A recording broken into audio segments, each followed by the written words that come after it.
You know, volunteers are absolutely essential to shows. We hope you'll consider volunteering. There we go.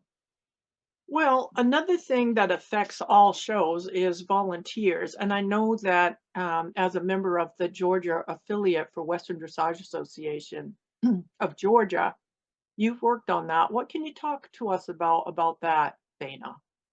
Yeah, I just think it's super important to volunteer if you're participating in the sport in some way, shape, or form, just because a lot of work goes into this. And I don't think I realized that until I became a board member and we had to put on clinics and things that it took, a lot of manpower to do, and getting volunteers is not always the easiest thing, but it really does make your events more successful and easier for everybody because it's just a lot of work sometimes.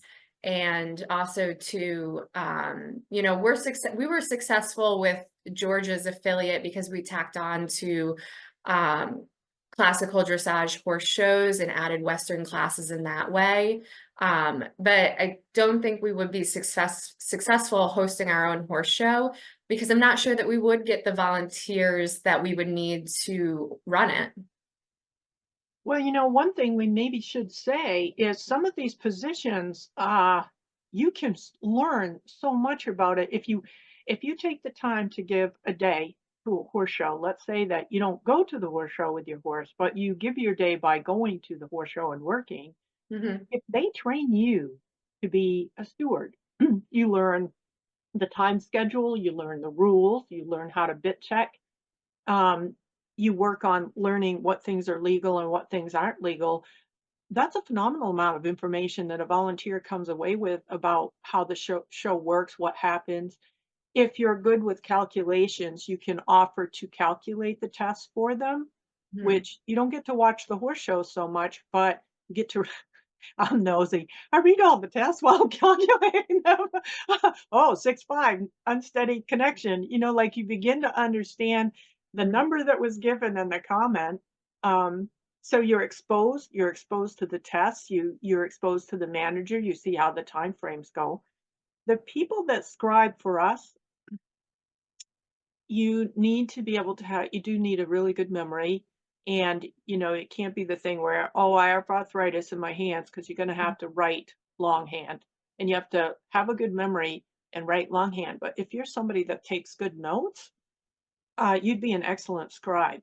And sitting in the box with a judge, learning, hearing them, even you can't really look at the test. You have to keep your head down and pay Mhm. attention to where you're writing in the box, but it's phenomenal what you can learn in the box.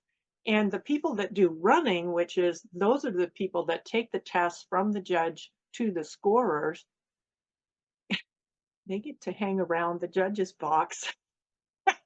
So they run with the test to the managers, but most of them come back and stand there while the next horse runs, and they get to hear the commentary and watch the ride. That's a really good thing to That's do. interesting. So I guess, I'm newer to the sport, and when I was doing a little bit of the classical dressage in order to be in the year-end awards, in order to, not the year-end awards, but there was like a year-end show. And in order to be able to participate in that, you actually had to have a certain amount of volunteer hours, which I thought was fantastic because it wasn't like a ton of hours, but they did make sure in order to go to that show that you were giving back a little bit. And I thought it was great because um, it just helped with the volunteer. Like I remember, I participated in a show, but I was able to stay an hour later to help pick up the arena and put it away. And I was able to do that, and it was pretty easy.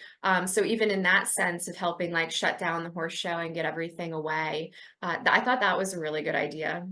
That's a great idea at the end of the day when the whole staff is tired and they need to pick up really fast. Just that hour or so that you were Mhm. able to give, I'm sure they were grateful and they were so tired at the end of the day to just pick up the letters and stack them up and get them in somebody's pickup truck and stuff.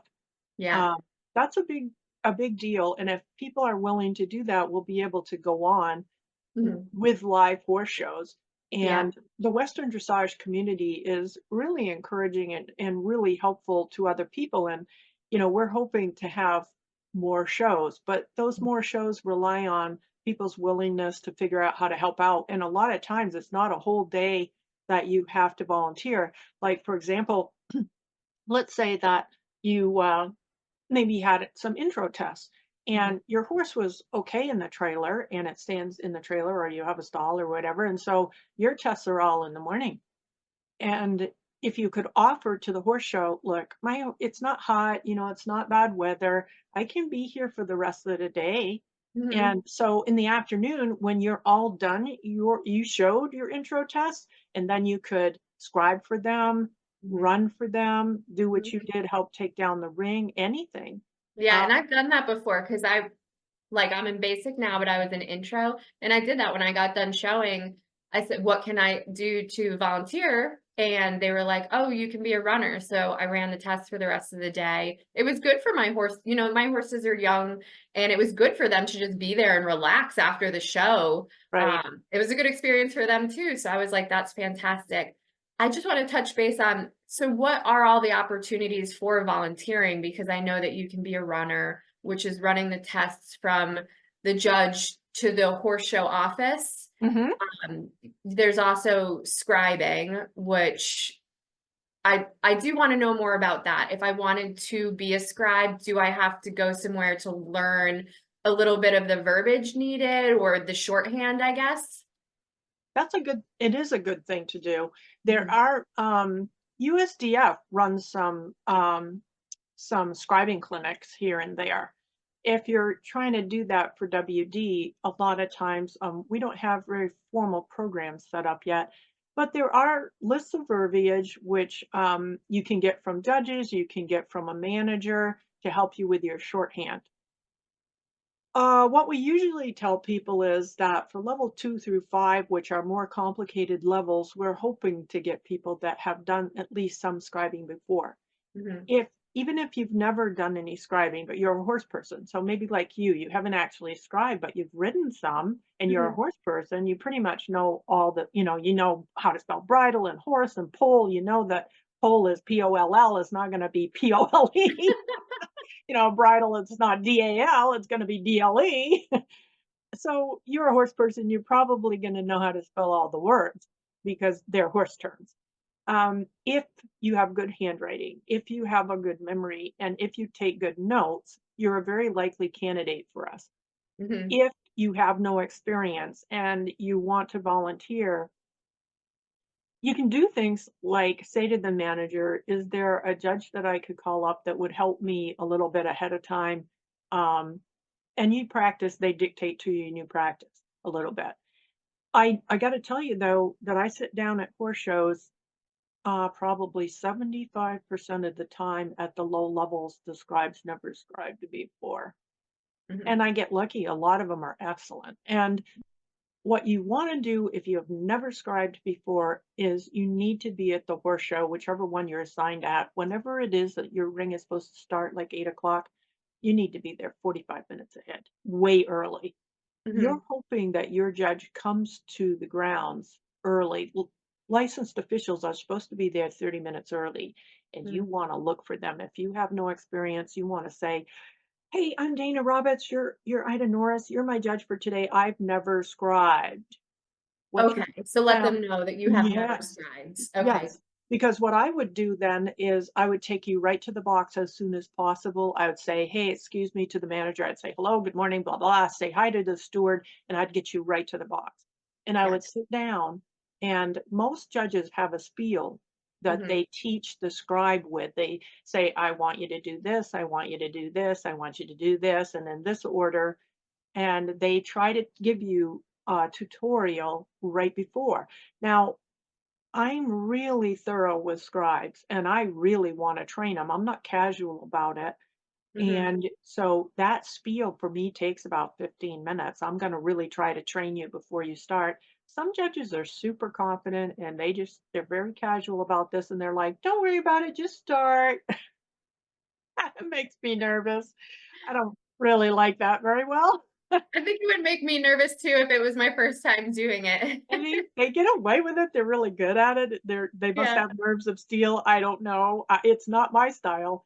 So, I yeah. always say to people, even if the scribe tells me that they have been scribing for 40 years, I say to them, "Would Mhm, you mind if I just told you how I work?" Because mhm, it's not y one of the things that's really, tough. Okay, this would be this is kind of a little story out of school, but last year I got to a show where I had a woman who the first thing she told me was that she was a professor and had a PhD. And I'm like, "Oh, how do you do? That's nice." I'm like, "Okay, I don't know why this is significant, but I'm supposed to mhm, pay attention."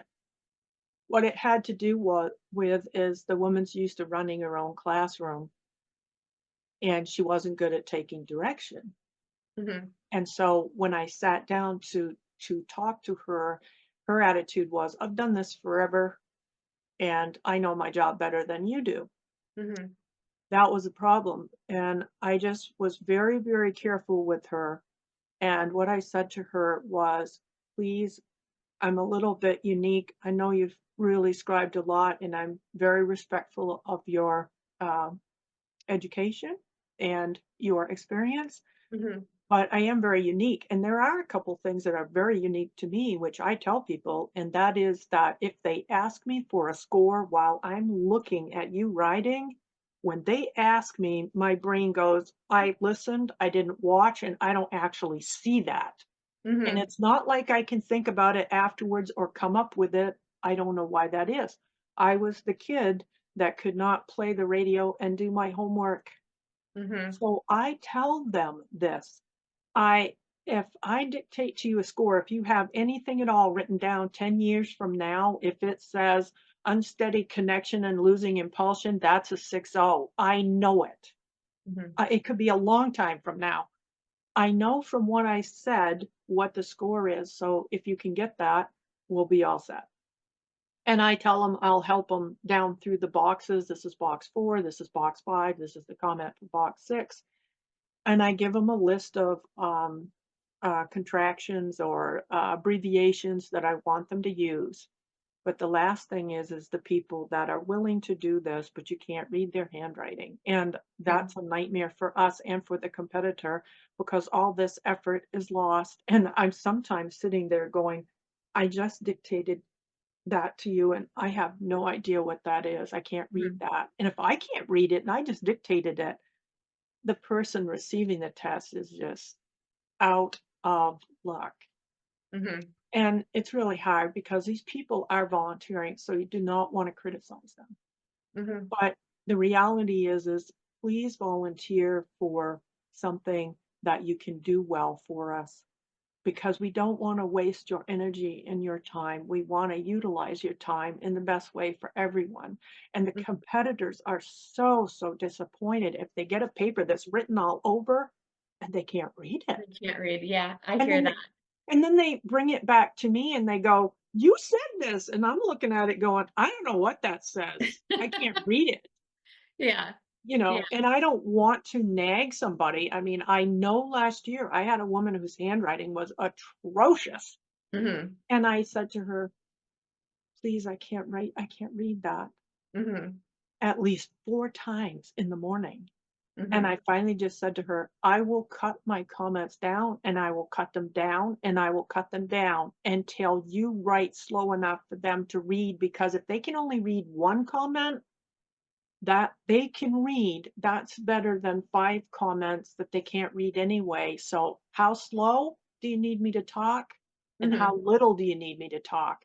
Because we couldn't change out the scribe at that particular show. There mhm. wasn't anybody to take over.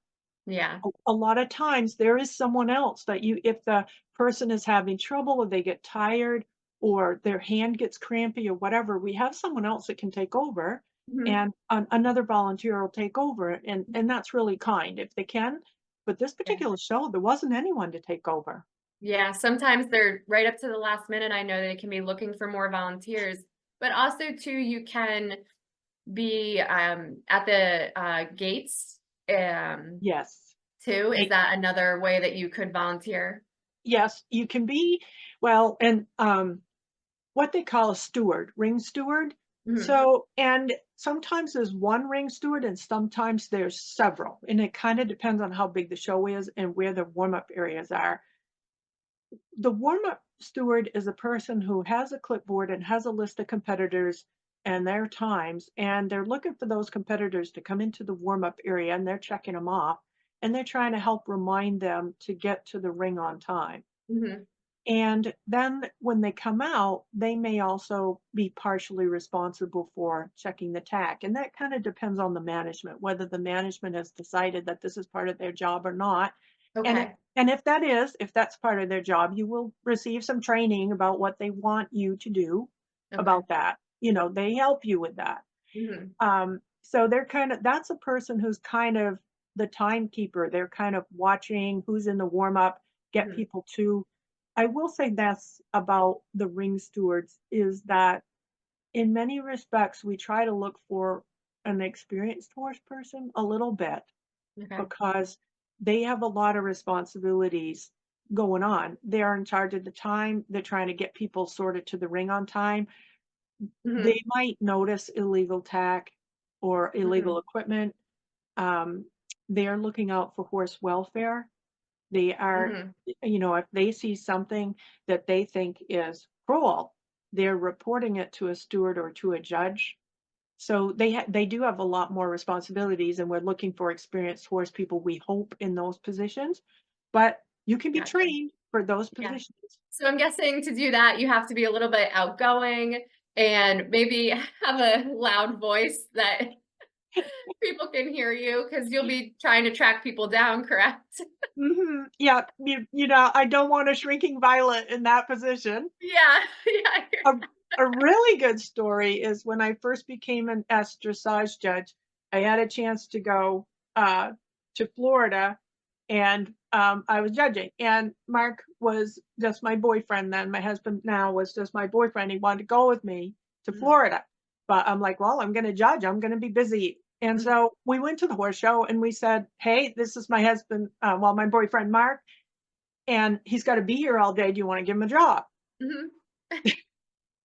Put him in charge of the ring for the FEI ring in Florida. And Oh, all wow. these notable Olympians were in there and they gave him a whistle and a clipboard. And it's a guy with a whistle and a clipboard. So he's whistling and he's whistling these people that are like very important. And Uh-huh. one of the judges came up to me afterwards and she goes, "Was that your boyfriend on the warm up ring for the FEI ring?" And I said, "Yeah." And she says, "Well, that's the first time," and I'm not going to say who it was.